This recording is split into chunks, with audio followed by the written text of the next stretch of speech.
আমি লিলি আইআইটির জন্য প্রস্তুতি নিচ্ছিলাম। বাবাকে অনেক অনুরোধ করার পরে আমাকে কোচিংয়ে দেয়। আমার সঙ্গে এক বান্ধবী ছিল যার নাম বনিতা। আমিও বনিতা একসঙ্গে কোচিংয়ে যেতাম। সেদিন বিকেলবেলা যখন আমিও বনিতা একসঙ্গে কোচিং থেকে বাড়ি ফিরছিলাম, তখন বিনোদ নামের এক গুন্ডা বদমাইশ জোর জবরদস্তি আমাকে তুলে নিয়ে যায় তার আড্ডায়, এবং সেখানে গিয়ে সে জোর জবরদস্তি আমার সঙ্গে বিয়ে করে। তারপর সারা রাত ধরে আমার সঙ্গে শারীরিক সম্পর্ক চালায়। আমার ইচ্ছের বিরুদ্ধে গিয়ে আমার সঙ্গে সব কিছু করে। আমার কোনো দোষ না থাকা সত্ত্বেও সমাজে আমার অনেক বদনামি হয়। সেদিন আমিও বনিতা যখন কোচিং করার পরে বাড়ি ফিরছিলাম, তখন বিনোদ আমার রাস্তা ঘিরে দাঁড়িয়ে হাতে একটা লাল রঙের গোলাপ ফুল নিয়ে বলল, লিলি, আমি তোমাকে অনেক ভালোবাসি, তুমি আমার প্রপোজাল অ্যাকসেপ্ট করো। আমি তো তাকে নিজের সামনে দেখে ভীষণ ভয় পেয়ে যাই, কারণ তার চেহারা গুন্ডাদের মতো, মাথায় বড় বড় চুল, হাতে অনেক মোটা করে ধাগা বাঁধা, চোখে সুরমা লাগানো। তাকে দেখলেই আমি ভয়ে কাঁপতে শুরু করতাম। সেদিন প্রথম যখন সে আমার রাস্তা ঘিরে দাঁড়ায়, তখন আমি তাকে কোনো উত্তর না দিয়েই ভয়ে ভয়ে সেখান থেকে তাড়াতাড়ি বাড়ি ফিরে চলে আসি। বিনোদ অনেক দিন থেকেই আমাকে লক্ষ্য করত, কিন্তু আমি তাকে পাত্তা দিইনি। কিন্তু সেদিন যখন সে আমার সামনে এসে দাঁড়ায়, তখন আমি অনেক বেশি ঘাবড়ে গেছিলাম, কারণ আমার বাবা প্রথমেই আমাকে কোচিংয়ে দিতে রাজি হয়নি, এইটা ভেবে যে যদি আমি কোনো ছেলের সঙ্গে ভালোবাসা করে বসি তাহলে তো বাবার মান সম্মান নষ্ট হবে। পরে বাবা আমার মায়ের কথা মেনে আমার উপর বিশ্বাস করে আমাকে কোচিংয়ে দেয়, এবং আমি জানতাম বাবা যদি এই ব্যাপারে কিছু জানতে পারে তাহলে তো আমার পড়াশোনা বন্ধ করে দেবে, ও আমার বিয়ে দিয়ে দেবে। আর আমি পড়াশোনার প্রতি খুব আগ্রহী ছিলাম। আমার ইঞ্জিনিয়ার হওয়ার ছোটোবেলাকার স্বপ্ন ছিল। আমি খুব ভালো ছিলাম পড়াশোনায়। বাবা মায়ের স্বপ্ন পূরণ করা ছিল আমার আসল উদ্দেশ্য। আমার বাবা রেলওয়েতে চাকরি করত। আমার বাবা খুব কঠোর ও রুক্ষ স্বভাবের মানুষ ছিলেন, তাই সেদিন খুব ঘাবড়ে গেছিলাম আমি। তারপর যখন বাড়ি ফিরে আসি, তখন আমাকে দেখে মা বুঝতে পেরেছিল যে আমি খুব দুশ্চিন্তায় আছি। তাই মা আমাকে বারবার জিজ্ঞেস করছিল যে আমার কি হয়েছে। আমি তখন মাকে মিথ্যা করে বললাম আমার শরীরটা একটু খারাপ আছে, তাই আমি আরাম করতে চাই। মাকেও সত্যি কথা বলার সাহস হয়নি যে ওই ছেলেটি আমাকে প্রত্যেক দিন বিরক্ত করে। পরদিন সকালবেলা আবার যখন কোচিংয়ে যাই, সেই ছেলেটি আবার আমার রাস্তার সামনে এসে দাঁড়ায়। ও আমাকে বলে, লিলি, আমি তোমাকে অনেক ভালোবাসি। তার কথা শুনে রেগে ওই ছেলেটাকে বললাম, তুমি এসব কী নাটক শুরু করেছো প্রত্যেক দিন? কেন আমার পেছন করো? এসব নাটক করা বন্ধ করো। বিনোদ তখন জানালো, জানেমান, তুমি আমাকে হ্যাঁ বলে দাও, তাহলে আমি আর এসব নাটক করব না। আমার বান্ধবী বনিতা তখন অনেক বেশি উত্তেজিত হয়ে রেগে বিনোদকে আঙুল দেখিয়ে বলল, এসব বেয়াদবি বন্ধ কর, নইলে থানায় গিয়ে তোর নামে কমপ্লেন করব। আমি তখন বনিতাকে বললাম, এসব পাগলদের সঙ্গে তর্ক করে কোনো লাভ নেই, চল এখান থেকে যাই। আমরা যখন সেখান থেকে চলে যাই, তখন ওই বদমাইশ বিনোদ বারবার আমার নাম ধরে ডাকাডাকি করছিল। আমি তাকে কোনো গুরুত্ব না দিয়ে তাড়াতাড়ি বাড়ি ফিরে চলে আসি। আমি এত বেশি ঘাবড়ে গেছিলাম যে আমার পুরো শরীর থরথর করে কাঁপছিল। তখন আমি শুধু একটাই কথা ভাবছিলাম, যদি বাবা এসব জানতে পারে তাহলে তো আমার পড়াশোনা বন্ধ করে দেবে। বাড়ি ফিরে এসে আমি তাড়াতাড়ি চোখে মুখে জল দিই। আমাকে এই অবস্থায় দেখে মা বললে, লিলি, তোর কি হয়েছে? তুই এত ঘাবড়াচ্ছিস কেন? আমি তখন আর নিজেকে চেপে রাখতে না পেরে মাকে জড়িয়ে ধরে কেঁদে কেঁদে বললাম, মা, আমি যখন কোচিং জয়েন করেছি তখন থেকে বিনোদ নামের এক ছেলে আমাকে অনেক বিরক্ত করে। সে প্রত্যেক দিন নতুন নতুন নাটক করে কোচিংয়ে যাওয়ার সময়, কোচিং থেকে বাড়ি ফেরার সময় আমার পেছন করে। তুমি এই কথাটা বাবাকে বলো না, আমি আর এইসব সহ্য করতে পারছি না মা। তখন অনেক ভালোবেসে আমার চোখের জল মুছে দিয়ে বলল, তুই একদম চিন্তা করিস না, আমরা দুজন মিলে সব কিছু ঠিক করে দেব। কিন্তু তোর বাবাকে যদি এই কথাগুলো বলিস তাহলে তো তোর বাবা পড়াশোনা বন্ধ করে দেবে এবং তোর বিয়ে দিয়ে দেবে। তাই এই ব্যাপারে তোর বাবাকে কিছু বলিস না।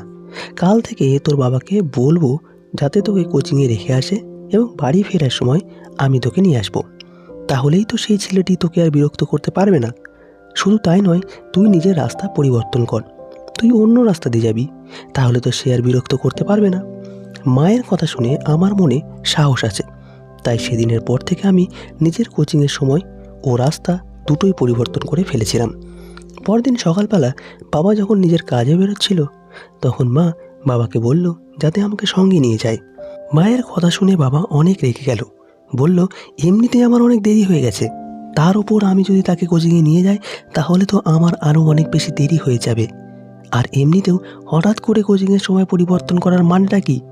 সে যদি নিজে থেকে কোচিংয়ে যেতে না পারবে তাহলে বলে দাও তাকে আর পড়াশোনা করতে হবে না, বাড়িতেই বসে থাকবে।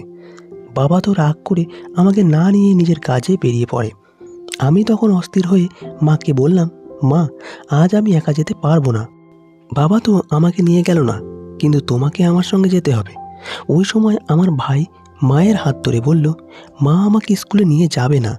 ভাইয়ের কথা শুনে মা আমাকে অনেক ভালোবেসে বলল, এসব রাস্তার ছেলেদের অত বেশি গুরুত্ব দিয়ে লাভ নেই, তুই তাদের পাত্তা দিও না। আজ তুমি অন্য রাস্তা দিয়ে কোচিংয়ে যাও, আমি তোমার সঙ্গে যেতে পারবো না, কারণ তোমার ভাইকে স্কুলে নিয়ে যেতে হবে। আমি মাকে অনেক বোঝানোর চেষ্টা করেছিলাম যে ওই ছেলেটি পাগল, তাকে দেখে আমার ভীষণ ভয় লাগে, সে আমাকে পাওয়ার জন্য আমার ক্ষতিও করে দিতে পারে। সেদিন বনিতার সঙ্গে আমি অন্য রাস্তা ধরে কোচিংয়ে যাই। আমার জন্য বনিতাও নিজের টাইমিং চেঞ্জ করেছিল। সেদিন ভেবেছিলাম ওই পাগল আর আমার পেছন করতে পারবে না, কিন্তু আমি তো ভুলছিলাম।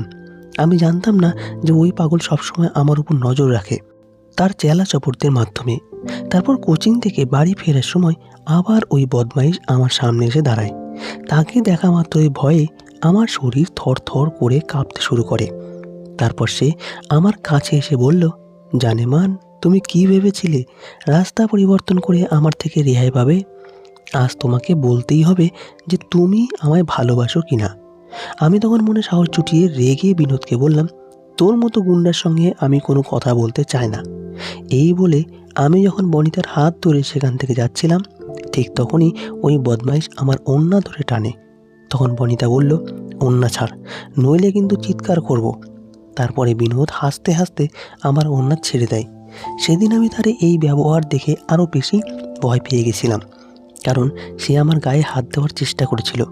শুধু তাই নয়, আমি যখন তার প্রস্তাবে রাজি হয়নি, তখন সে জোর জবরদস্তি আমাকে জড়িয়ে ধরে নিজের মোবাইলে ছবি তুলেছিল এবং আমাকে হুমকি দিয়েছিল যে আমি যদি তার প্রস্তাবে রাজি না হই তাহলে সে ওই ছবিগুলো নাকি আমার বাবার নাম্বারে সেন্ড করবে। তারপর আমি বিনোদের কথার গুরুত্ব না দিয়ে বাড়ি ফিরে যাই।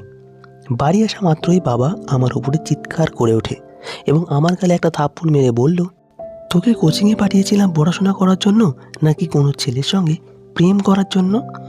আমি তখন অনেক বেশি ভয় পেয়ে কান্নাকাটি করে বললাম, বাবা তুমি এসব কি বলছো? আমি তো কিছুই বুঝতে পারছি না।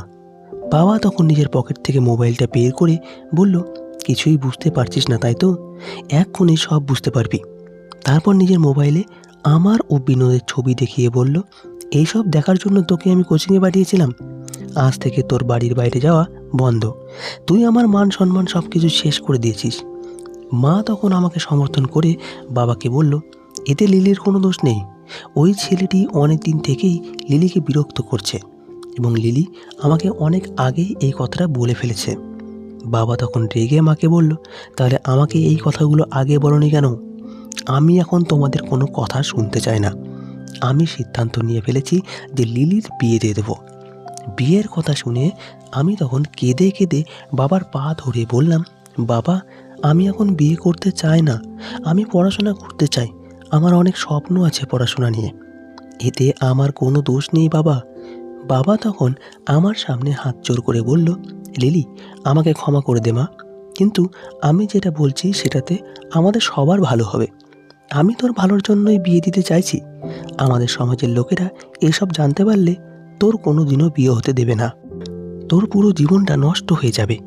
মেয়েরা কোনো দোষ না করলেও সবার আগে মেয়েদেরকেই খারাপ চোখে দেখা হয়। আমার কোনো দোষ না থাকা সত্ত্বেও আমি বাবার চোখে খারাপই হয়ে যাই। আমার মা অনেক বোঝানোর চেষ্টা করেছিল যে আমার কোনো দোষ নেই, কিন্তু তা সত্ত্বেও বাবা আমাদের কোনো কথা শুনতে রাজি হয়নি। পরদিন সকালবেলা বাবা ও মা আমার জন্য পাত্র দেখতে যায়। পাত্র দেখতে যাওয়ার আগে বাবা আমার মাথায় হাত বুলিয়ে দিয়ে বলল, লিলি আমি যা করছি তোর ভালোর জন্যই করছি। তারপর আমার মন মেজাজ খারাপ দেখে মা আমাকে বলল, লিলি তুই একদম চিন্তা করিস না, তোকে আমি পাত্রের ছবি সেন্ড করব, যদি তোর পাত্র পছন্দ না হয় তাহলে এই বিয়ে দিয়ে দেব না।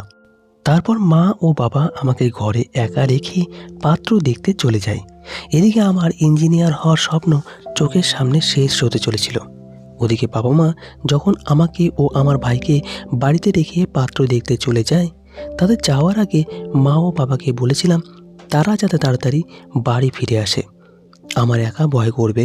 বাবা তখন আমাকে বলল, নিজের বাড়িতে কিসের ভয়, দরজা বন্ধ করে ভেতরেই থাকো, আমাদের না আসা পর্যন্ত বাড়ির দরজা খুলবে না।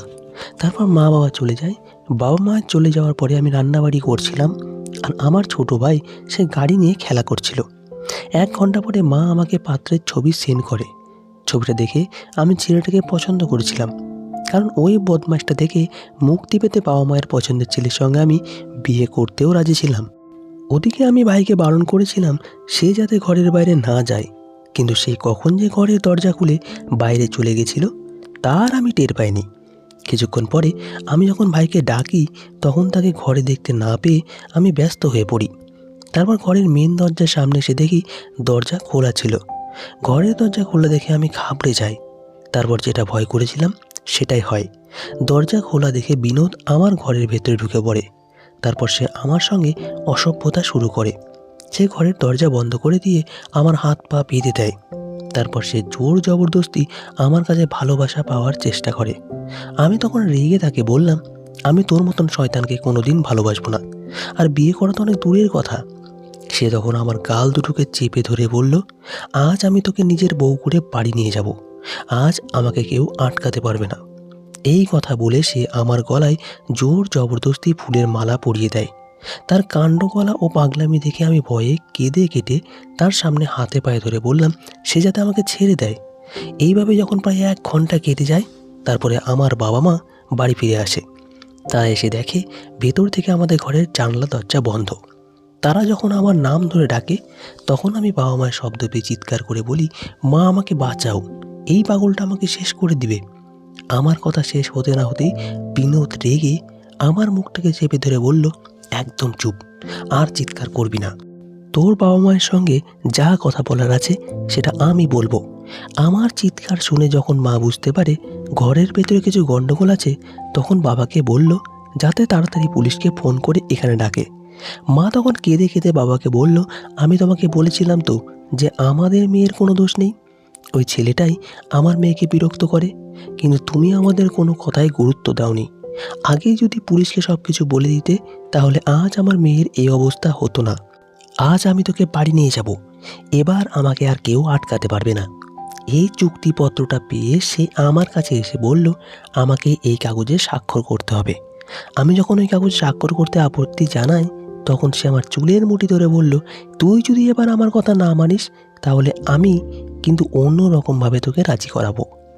ওদিকে পুলিশ যখন বুঝতে পেরেছিল যে বিনোদ দরজা খুলবে না, তখন ওই সময় পুলিশের একটা টিম বাড়ির ছাদের উপরে উঠে ছাদের দরজা দিয়ে চুপি চুপি নিচে নেমে আসে এবং বিনোদকে আমার থেকে দূরে সরিয়ে তাকে গ্রেপ্তার করে নিয়ে যায়। বাবা মা ভেতরে এসে আমাকে জড়িয়ে ধরে হাউমাউ করে কাঁদতে শুরু করে।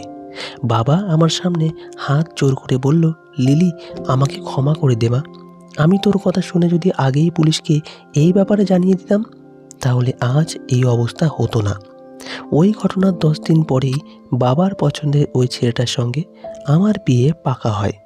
এতে আমার কোনো আপত্তি ছিল না, আমি খুশিই ছিলাম, কারণ যে ছেলেটির সঙ্গে আমার বিয়ে পাকা হয়েছিল সে বলেছিল বিয়ের পরেও আমি নিজের পড়াশোনা বজায় রাখতে পারবো। তারপর বিনোদ এখন জেলে। তো বন্ধুরা, আজকের গল্পটি এখানেই শেষ করছি। গল্পতে কোনো ভুল ত্রুটি থাকলে ক্ষমা করে দেবেন।